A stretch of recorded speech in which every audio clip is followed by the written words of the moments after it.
Potentially thousands of Illinois gun owners could descend on Springfield Thursday for Illinois Gun Owner Lobby Day. It's an annual event, and as is indication from those who tune into this channel, there's a lot of people thirsty for knowledge and for an understanding of what's going on with their gun rights. And one organization that does that here in Illinois to give that information is the Illinois State Rifle Association.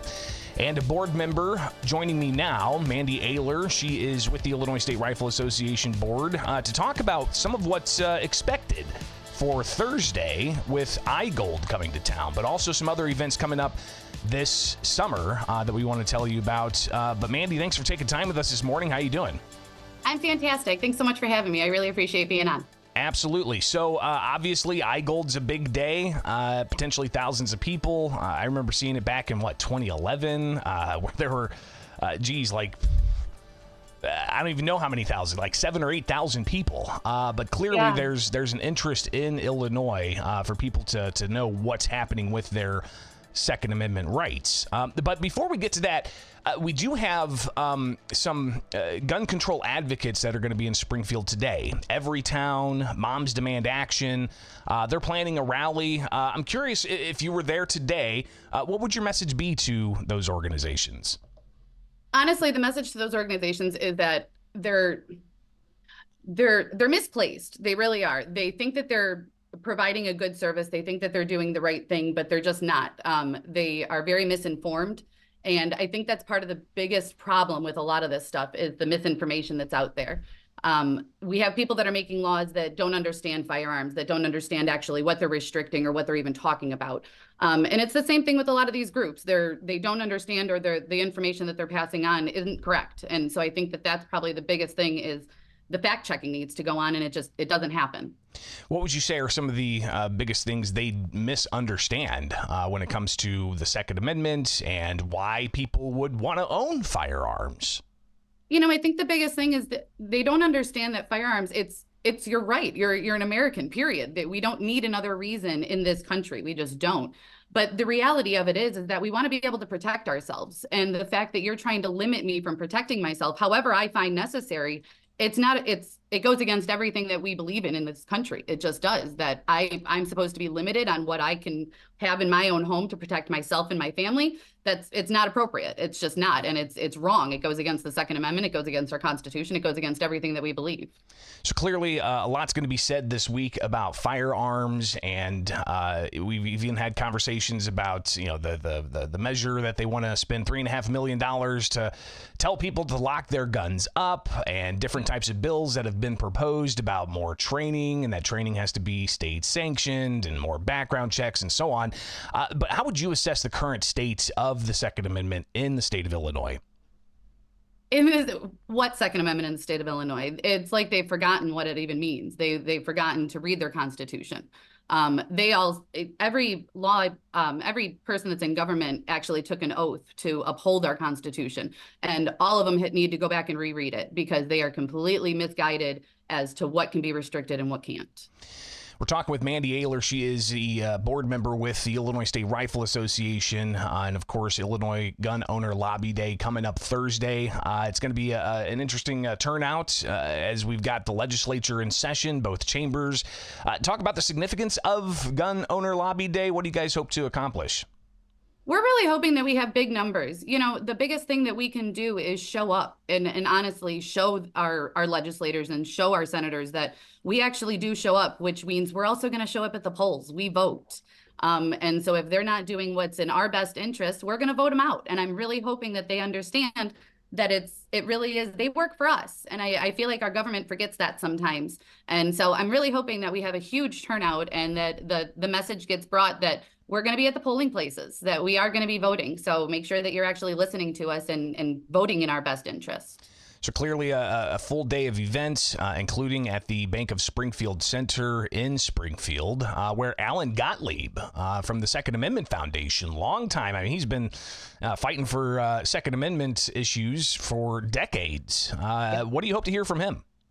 We're excited to hear from him. We are excited for what message he's going to bring to us. I really hope he just brings Words of encouragement. I think in Illinois we get very, very down and it gets really hard and everybody wants to say that, oh, there's nothing we can do. So I really hope that he brings the words of encouragement, because the plain fact is that you can sit home and say that, oh, if I do nothing, it doesn't matter. But it does. It really, really does. And, oh, we need thousands of people to show up. Well, it takes all of you to show up so that we can get those thousands to show up. So it really is. I hope that he gives some encouragement, and I hope that it really does bring a call to action to make more people call their legislators, actually take some action and make sure that they are passing the bills that we want and they're opposing the bills that we don't want. So after the event at the Bank of Springfield Center, there's a parade of sorts through the streets of Springfield, heading to the Capitol. And I think one of the most iconic things anybody can see is, regardless of whatever the issue is, if you've got hundreds, if not thousands, of people marching down the streets with the Capitol in the background, I mean that's pretty remarkable. It sends quite a message.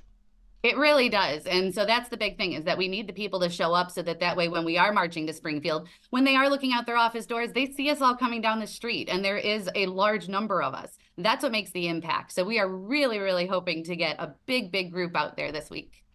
For those who are planning on heading down to Illinois Gun Owner Lobby Day, and they do plan on trying to connect with their legislators, how should they approach them?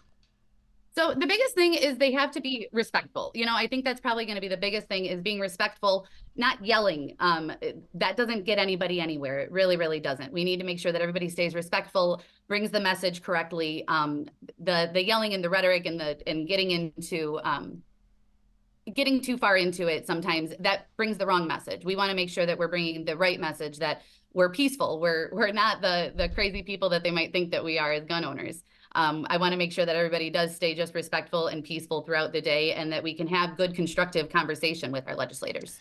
With that, how do you get somebody like, a suburban Democrat legislator or a Chicago Democratic legislator? How do you, what would you say to say somebody like State Representative Bob Morgan, who ushered in the ban on semi-automatic firearms in the state? I think the question is that we have to ask them where they're coming from and asking them what they think they're accomplishing with these bills. And I think that we need to bring them the facts of what it is and what it isn't actually doing, what it has the potential to accomplish and what it doesn't have the potential to accomplish. I think that they sit there and they listen to very much so one side of the coin. And so they have a very different image of what they're actually passing and how it's actually going to protect anybody. So I think that the big thing is getting the information out there, giving them the education. And I know it's hard, believe me, I get it, because I know that they don't want to listen to us. They really don't. But I think starting the conversation and just having an open conversation about it is the best way to go. It's the first thing that needs to happen. Illinois State Rifle Association board member Mandi Ehler with us.